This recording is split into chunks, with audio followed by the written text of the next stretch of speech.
Hi, Alan. Thank you for meeting with me today. Thank you for running for the 43rd District of House of Representatives.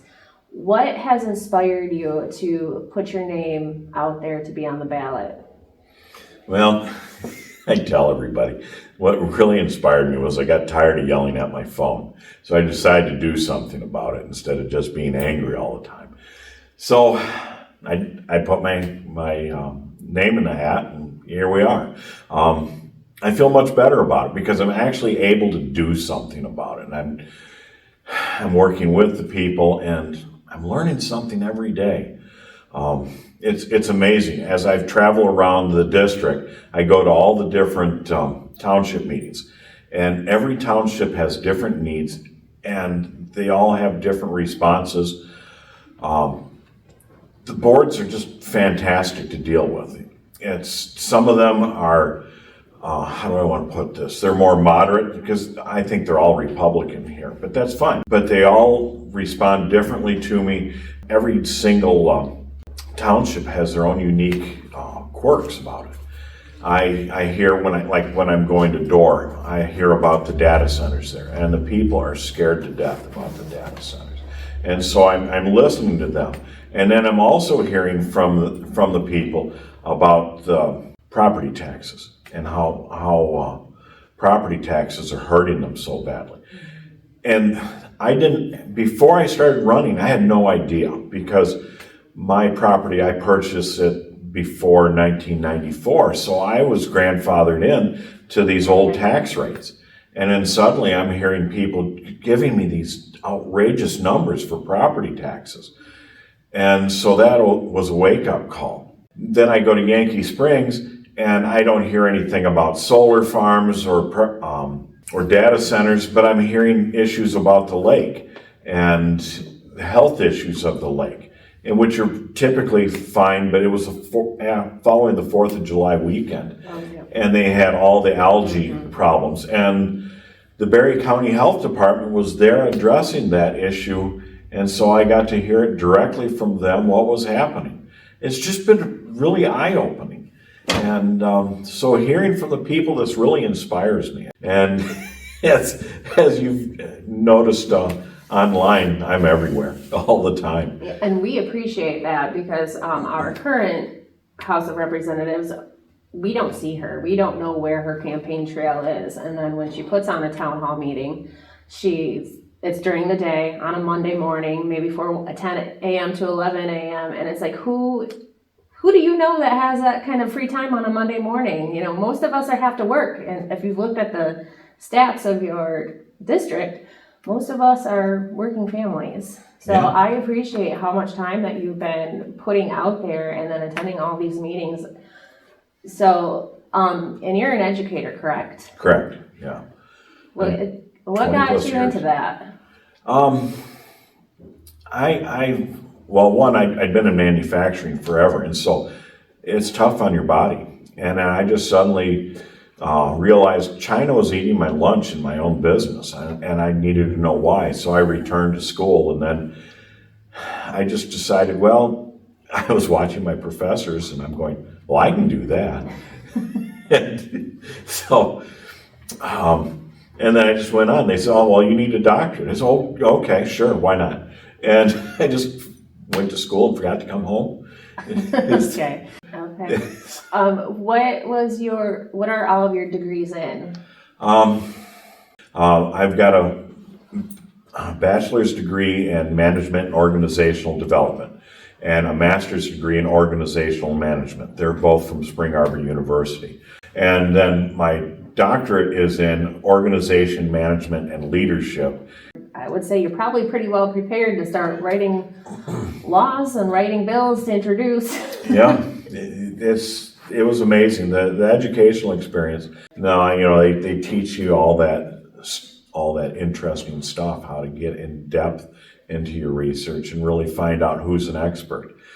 So that's been very enlightening and very helpful with this campaign. What are your main topics that are most interested to you to help District 43? Vocational education, because as I mentioned earlier, I'm am a retired tool and die maker and welder and business owner. And I learned the trade in the military. I learned it in the Air Force and actually at Hastings High School. Hastings school system from junior high on up taught vocational education because the community demanded it at that time. And so vocational education is huge, especially trying to get a vocational education center at the Pheasantfeld Center. Even though Pheasantfeld is not in my district, it benefits my district and the adult population, because there is no place in Berry County that the working adult can go ahead and learn a trade on their own time. So it's very important. I hope the community rallies around that idea. I think that would be great, because Allegan County is part of your district, and in your district you have the Allegan Tech Center, and then for me, I also had gotten certifications through there simultaneously as my high school diploma. So, Oh, did you? yeah, so I understand the value those vocational centers can bring, because it gets you some training, and especially for some of us, we weren't offered a scholarship to go to college and then have everything there for us. You know, so like me, I had to work at the same time as going to school, so I appreciated the little bit of training that I had at vocational, because it gave me skills for the job, plus it allowed me to I had the flexibility to go to school as well. 40% of the education population, higher education population, are degree completers that are adult students. And then in the business schools, about 75% are women, and almost 50% are minorities. And the online schools, they tend to pull out of educational deserts. And I used to pull a lot of students out of the Atlanta, Georgia area. But in the state of Michigan, we have Detroit as an education desert. And so where they just do not get that quality of education that some of the smaller districts get, or some of the other larger, richer districts get. So that's real important for education, is to improve these educational deserts. How do you feel about our current route cutting our SNAP benefits? I'm against the cutting the SNAP benefits, because the harm it causes the community it's catastrophic. It fits a philosophy of social murder, where you're literally trying to kill your constituents and by withholding benefits. And I know, they say, oh, that's going to be hyperbole, and it's not. It causes physical harm to these people, because you have to remember, for every political action, there are human consequences. And so the human consequences are children and people going to bed hungry. And that's terrible. Okay. And I know that you're a huge advocate for healthcare for all. Yeah. What experiences have you personally dealt with that makes you such an advocate for healthcare for all? Okay, healthcare, the reason I'm such a huge proponent of like Medicare for all, or they even proposed MyCare, which is a state of Michigan program that's being proposed, is because I've actually experienced difficulties with healthcare over the years. And from not having insurance to where I had insurance and I was doing everything right, but didn't get covered. For example, I blew my back out, and I had everything. I had the medical insurance, I was fully employed, I was paying my taxes, but after I had the surgery, the insurance company wouldn't cover anything. So the social worker at the hospital came to me and handed me paperwork, said, here, fill this out. So I filled it out, and the state of Michigan picked up the entire tab for the surgery, which was huge. And I didn't even know I was eligible for anything like that. And so my family and I, because I had all the kids were home, we were on Medicaid for, I think, about 3 years or so. And it was very helpful. It got us caught up until we could get financially back on our feet, because even though I had the shop, I had a blown back. I couldn't do anything, and I was going paralyzed. So, yeah, it really saved me. So I'm really hesitant when these people say, well, we're going to cut all this, that everybody that's on Medicaid, that they're losers, they're not working. No, There's just regular people out there trying to make a living, trying to get health care in a system that's really broken. And it's just horribly broken. And I'd like to fix that. I'd like to work hard to fix that, and that's a huge priority, and the people are screaming about it. And I don't care which side of the aisle they're from, they're screaming about the broken healthcare system. Because you served 8 years with the United States Air Force. Yes. What was your job with the Air Force? I was a machinist, an Air Force machinist. Let me see. They had an AFSC number 42770. So I was a journeyman machinist, and that was my primary duty while I was there. I was looking at my DD 214 the other day, and because of some of the jobs I held while I was in there, they actually changed my job title a couple of times, and I didn't realize that until I sat down and pulled out my DD 214, which is, for those of you who aren't veterans, is your separation papers. And so I was actually also a non-destructive inspection technician for a while, and an aircraft structural repair technician for a while also, which I didn't realize. I was working in quality control, so it was paperwork, so it was kind of shocking to me. Another thing that you've mentioned in your campaign are kitchen table items. Explain that to people who might not know what kitchen table items are. Okay, that's the everyday common things we talk about at home. You know, when we're sitting down at the table and we're ranting about what we saw on our phone that day. And my wife and I do this way too often. But you know, the economy, you know, price of groceries, just something simple as that, price of groceries, and the price of groceries and how they keep escalating.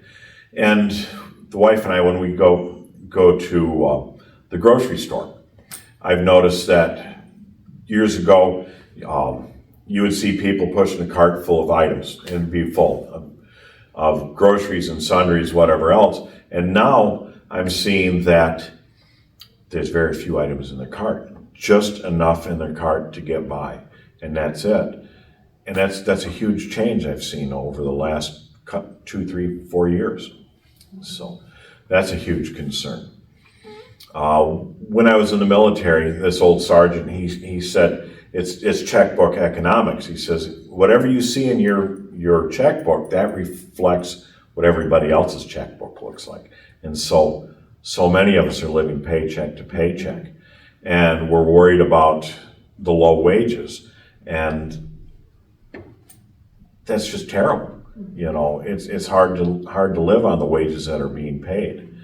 The union down in Three Rivers, it was the UAW, they had a strike down there. And if I'm not mistaken, they came away with a $30 wage, $30 an hour wage, which is a good start. And it should be higher, but they did win, the union did win down there. And so I'm really happy for the people for the union that are working for that company.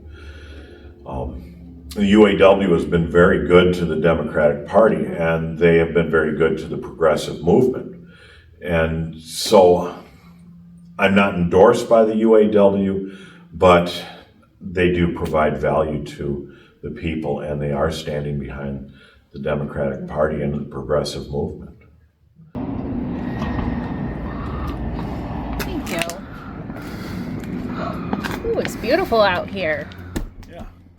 Alan, what kind of ideas do you have that could simultaneously help both farmers and education? That's a good question. Well, we want to help increase sales and increase the profits for the farmers. And we have, with the schools, we want to be able to feed the kids, because a fed student is actually able to pay attention in class and learn more. So why not have direct farm to table with the school system? So we take the locally grown crops and when available, and ship them directly to the schools, so the students benefit from the local produce. It's better for the environment, there's less shipping costs, and it's also, it's just a good deal all the way around.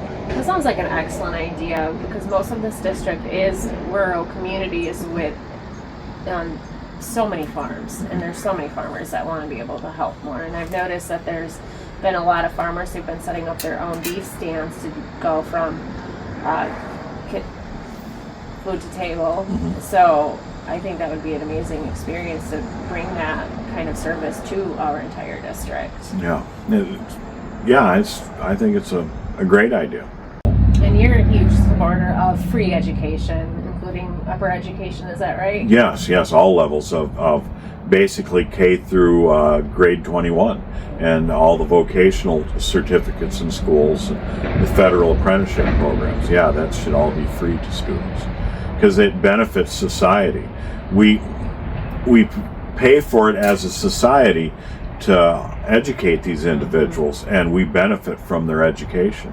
Just like, for instance, the gentleman I met in Fenville the other day, he goes around and provides low-cost auto repair, and it feeds his family. He was telling me, it paid for his house, it's paid for his cars. His daughter has a good car, and he's just happy. He was so cool to talk to. I really enjoyed my conversation with him. What kind of things do you hope to see or what kind of things do you want to improve for veterans when you get into office? Well, one, access to vocational education, getting jobs locally. We can never do enough for the veterans. It's just, they've given so much, and we owe them so much. And access to health care, because sometimes they earn too much to be in the VA system, but they don't necessarily get the health care they want through the governmental programs or through the insurance programs. And insurance is so broken. I'd like to change that. I'd like to roll that over so that nobody has to worry about health care. I don't care if they're veterans or not. I don't care if they're working or not, or if they're very wealthy. That it should be just, you go to the doctor and that's all you have to worry about. Just going to the doctor and everything's paid for. So for anyone who may have doubts about you being a veteran and then you having ulterior motives about that, what do you have to say? I'm a vet. I spent 8 years active duty Air Force. And I'm not just interested in taking care of the vets, which I am, but I'm fortunate now because I'm a senior citizen that I get, like, for example, I have Medicaid. And so the vast majority of my medical care is paid for by the taxpayers. And so I'd like to see that for everybody. To be straight honest, nobody in this country should have to worry about health care. Health care is a human right. And I'd like to be able to see them just go to the doctor and not have to worry about any money. I don't want to see medical debt. None of that. That should just all go away. And England has a great system. There's family friends that live in England. And he was catastrophically burned. And I mean, just terrible, horrible accident. And he was months in the hospital. And my wife was talking to his wife, and she said the most expensive thing she had was train fare back and forth to the hospital. Everything else was covered, and he was in there for months. We would have left him for dead in the United States. And he still receives free care to this day, and he's doing better. And I'd like to see that for everybody. So how do you feel about Abdul El-Sayed's campaign for healthcare for all? Oh, I like that. I'm a huge proponent of that. Medicare for all, the zero pay for everybody. That's the way it should be. It's, like I said, it's a human right. Yep. And we also have 2 candidates in the 2nd Congressional District, which is part of Berry County. So we also have 2 candidates there. They're also for healthcare for all. So this is going to be a very interesting primary with them to see who gets to come out on top on that. Yeah. With the healthcare for all, especially the Medicare for all, that's a federal level program. But there's also been proposed Michigan, or MyCare, they call it. And MyCare would very much model the British model, to where you just don't worry about paying for anything. And I don't know how they're paying for it exactly. I know they're going to draw from Medicare, they're going to draw from state funds, but it's a program worth exploring to see how we can do this. And think about the economic benefit of a program like Medicare for All on a national scale. The Koch brothers actually did a study back, it's been, I think when Biden was running, and they were talking about Medicare for All, and Bernie was running. And the Koch brothers actually did a study and found that a program like that would save the United States $500 billion to $1 trillion to $1 trillion over 10 years. And that's the Republicans' own Koch brothers. Alan, when you owned your company, what kind of pay did you give your employees? I tried to pay them at least twice minimum wage, and then we gave them other additional benefits, such as free snacks, free soft drinks, free lunch, things like that. I tried to make sure they were fed and well taken care of.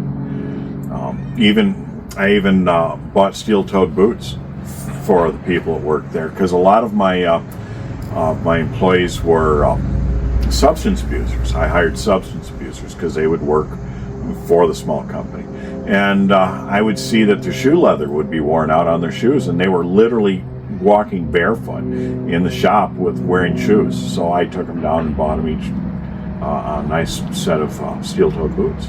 So what inspired you to hire people who had substance abuse issues, when a lot of corporations will stay away from that kind of population? I realize that people have their problems, and everybody deserves a second chance. And as long as they weren't hurting themselves or weren't a danger to others in the plant, we got along just fine. So about Rochelle Smith. I don't want to talk about it. I don't like talking about candidates that aren't doing anything for their constituents, but I will. I'm Alan Swank, and I want your job. I'm coming for your job, and I'm going to take it. Well, thank you, Alan, for doing everything you can to make America great again. You're welcome. Thank you for your time.